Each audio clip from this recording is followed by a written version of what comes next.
That guy is going down. Running.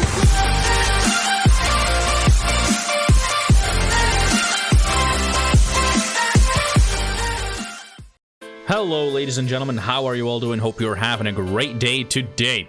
Today we'll be updating our build for the Demolisher, and we're not gonna give you one, but two builds. The first build we'll be going over is the Pyro-Molisher. This is a great build for ad clear, and it also deals with bigger targets quite well.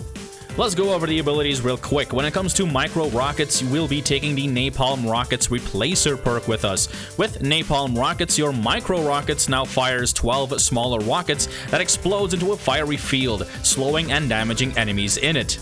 Next, we have Blast Wave. Blast Wave unleashes a concussive blast around you, damaging enemies and knocking them back. Ideally, you'll be using this against the bigger targets. Use Blast Wave first, followed by your Napalm Rockets to do big damage. It's also useful to get out of a sticky situation. And passive is called Clear the Room. Each stack of Clear the Room increases your weapon damage by 2.5%. The stacks are gained by activating an ability, with an additional stack gained for each enemy you hit with said ability. This can stack up to 10 times, and when new stacks are gained, your previous stacks expire automatically. Going into the perk grid and looking at the micro rockets, you'll see our first perk is Napalm Rockets, but our second perk is Fire and Forget. This perk allows our Napalm Rockets to debilitate enemies, causing them to bleed 8% of their total health over 8 seconds, and also take 25% more damage from AoE attacks.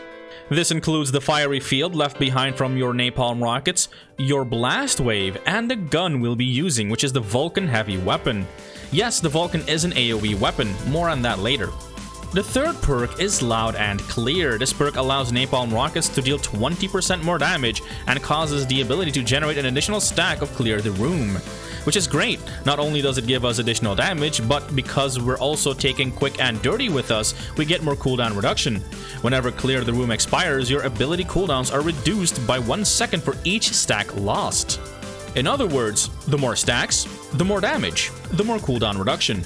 To increase the probability of gaining more stacks, we're also going with an enhanced Reach 3 mod on our Napalm Rockets.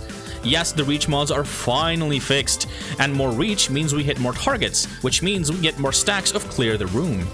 And therefore, when we look at Blast Wave, we're taking the bigger and better perk with us. This increases Blast Wave's radius by a whopping 40%, allowing us to keep our distance against the drones.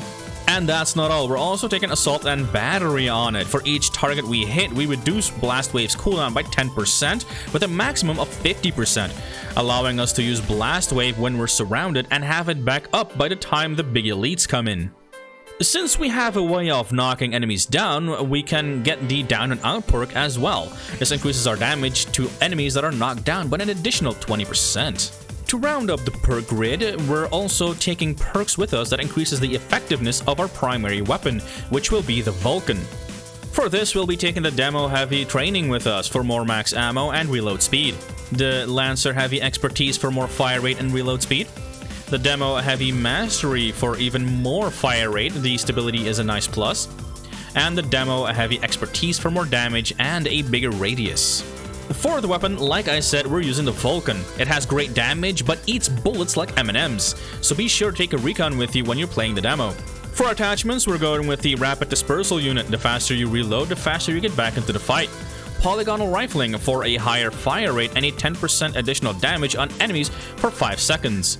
And the Quick Charge Armature for the reload speed, and 15% additional fire rate and 30% extra stability on hit for 5 seconds. For the secondary, you can take any weapon you want, but I do recommend something with a little bit more range. The Twilight is perfect for the demo in this case. For the attachments, we're going with the Tanker Muzzle Brake for increased weak point damage and the chance to stun an enemy on hit, proccing your Down and Out perk. You can also go for the Anti-Material Brake to knock enemies down, also proccing your Down and Out perk, but we do lose on some weak point damage. I'd recommend sticking with the Tanker Muzzle Brake. Armor-piercing rounds for more damage to armored targets, and the Tactical Scope for more weak point damage and the ability to reveal enemies on a weak point hit. This procs your Recon's Red is Dead perk, adding 10% to your damage. For consumables, always go with Cryo Grids for more CC and a Vulnerability Drone for more team-wide DPS. For the second build, we're pretty much using the same setup when it comes to the perks. All we changed was the napalm rockets. We replaced it with the concussive rockets. This, combined with blast wave, now gives us 2 knockdown abilities, which is perfect for our down and out perk.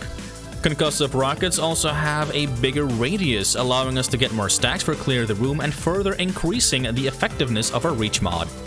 For the weapon, I highly recommend going with the heavy pulse on this one. Sure, you can go with the smart gun or the minigun, but the smart gun has poor ammo management, even with the recon.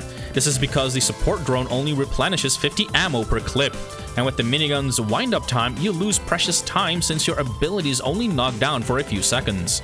Therefore, I can only recommend the heavy pulse for this build. As for attachments, go with the ported compensator for more fire rate and stability, polygonal rifling for even more fire rate and the ability to gain 10% more damage for 5 seconds, and quick charge armature for the reload speed and the ability to gain additional fire rate and stability on hit. These attachments, combined with the weapon perks in our perk grid, increases this weapon's rate of fire from 4.5 to 7.7, and the faster you fire, the higher your DPS. Other than that, the two builds are identical. We're still using the Twilight as our secondary and bringing cryo grids and vulnerability drones as consumables for the reasons I specified earlier in the video. And those are the two Demolisher builds. I'm currently using an Aliens Fireteam Elite, and they're a blast to use. Pun intended. Give these two builds a try and see how great they truly are. And if you want to see more Aliens Fireteam Elite, be sure to like, subscribe, and ring that notification bell so that you never miss another upload. And I'll see you when I see you.